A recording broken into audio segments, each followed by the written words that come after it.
Comparing to trading with Asia, trade volume between Thai and ASEAN member countries is still unbelievably low. Therefore, the private sector, with a golden opportunity, could take a big advantage to boost the values and make an outgrow. Let's hear it from the experts. What about the global trend on trade protectionism?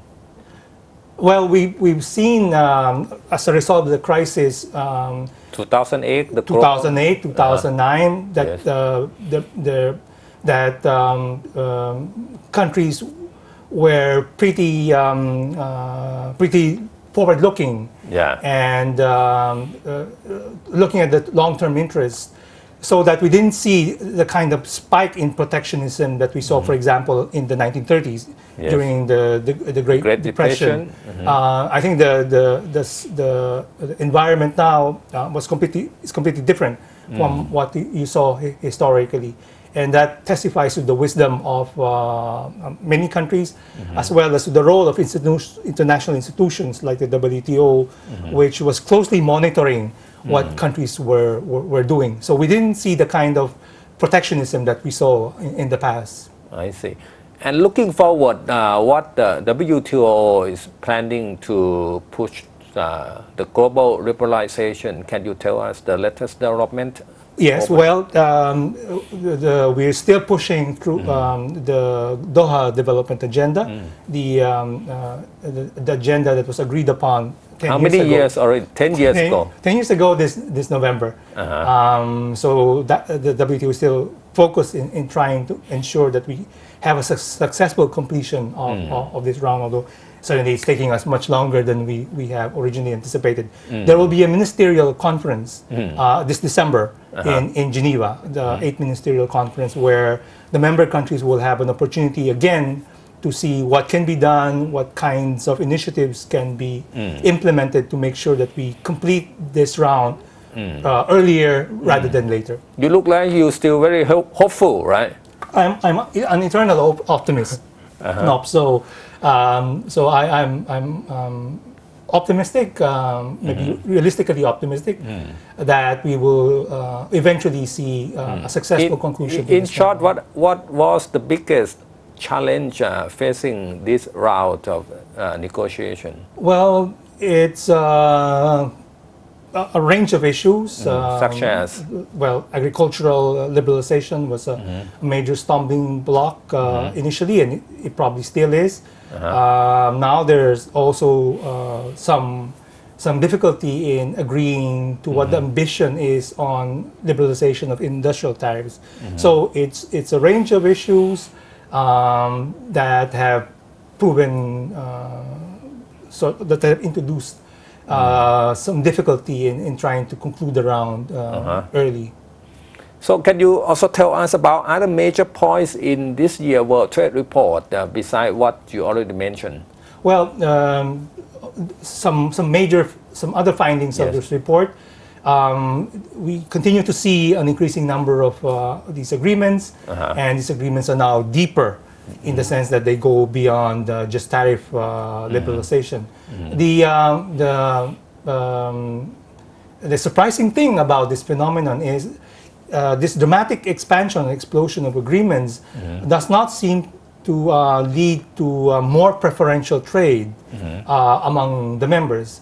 And the reason for this discrepancy is the fact that most favored nation tariffs are already quite low. In fact, almost 50% of world trade now occurs at zero MFN tariffs. So there's, in fact, very little scope for getting preferential treatment insofar as tariffs are concerned. That is why our analysis is that these agreements are now second generation or new generation agreements going beyond just tariff liberalization. So that's one striking thing about that we find in this report. So, Mr. Robert, you're talking about within ASEAN and AFTA, we already use 0% tariff among our trading partners, such as with China. So is that not a problem for other trading partners outside ASEAN? Well, that's certainly an issue of concern, and it's the nature of these preferential trade agreements, that preferential tariffs, while they create trade among the members, Yes. they can divert trade, steal trade away from countries who are outside the region. So I'm sure that's a matter of concern for other WTO members, and it's a kind of balancing act that one has to undertake with respect to these preferential trade agreements. And within the ASEAN economic community, we also liberalize the trade in services, the cross-border investment, and free flow of skilled labor. What is your opinion on this development? Well, as I said, I think this is an indication of the deepening nature of economic integration in ASEAN. So it's like multi-stage integration process, and it's just a continuation of this particular historical evolution of the agreement. And I think it also reflects the dynamism and the continuing development of emerging economies. I mean, it may have been, in fact, been accelerated by the economic crisis, this reflecting the shift in the center of economic gravity from the US and Europe towards countries in Asia in particular.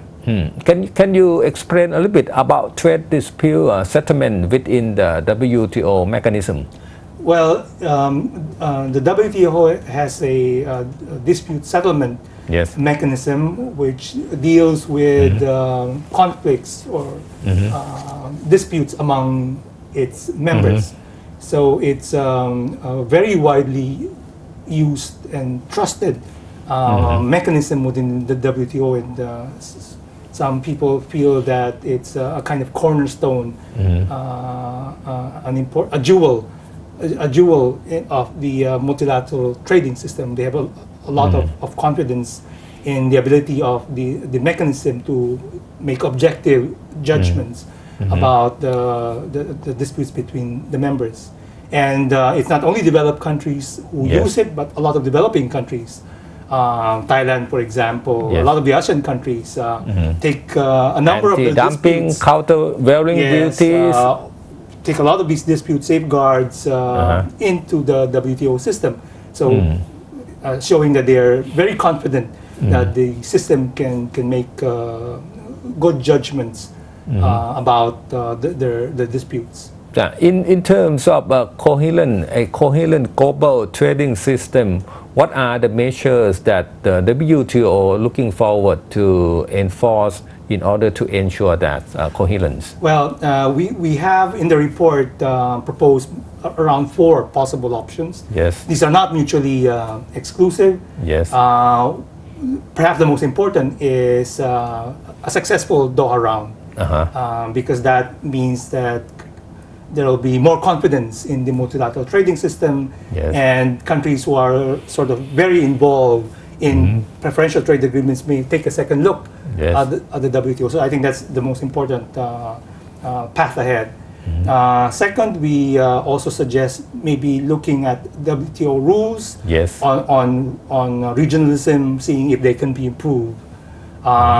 Third, we suggest maybe PTAs themselves can contribute to coherence by adopting best practices, examining their experiences, seeing what works, what provides non-discriminatory effects, what provisions have these non-discriminatory effects, and trying to encourage adoption of those best practices. And fourth, we think we have this transparency mechanism in the WTO, which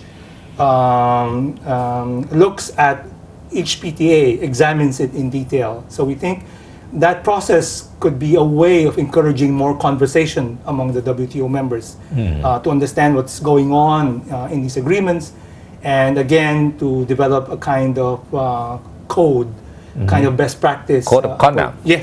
Code of good conduct, so that the agreements and the provisions that they agree on are those that do not conflict with the non-discriminatory principle of the WTO. Can you give us one example of the best practice you mentioned, for example?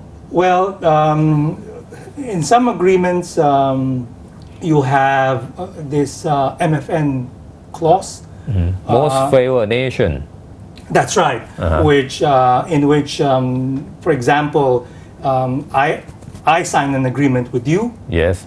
It's preferential. Yes. But we have this MFN clause. Yes. Now, if I sign another agreement with another partner, because what you observe is many countries are very promiscuous. Yes. They have many agreements, multiple agreements. So if I sign another agreement with a new party, this MFN clause says whatever I give to this other partner, I will have to give to you. Same treatment. That's right. So these kinds of provisions, if countries start adopting them, may help improve coherence between preferential trade agreements and the multilateral trading system. And for ASEAN partners such as Thailand, for example, what we give to other ASEAN countries, we also have to give to non-ASEAN trading partners? If you have, well, at the moment I don't think, well, it depends on what kind of agreement provision that Thailand signs. But the MFN clause will not necessarily, I think, require that from Thailand. It's new agreements which will be covered by this third-party clause. So thank you, Mr. Robert Ted, for joining our program. Well, thank you very much for having me. Follow Towards 2015, open up to the ASEAN market every Wednesday and Thursday from 10:30 to 11 p.m. on ASEAN TV, and also follow us online via Facebook, only on ASEAN TV.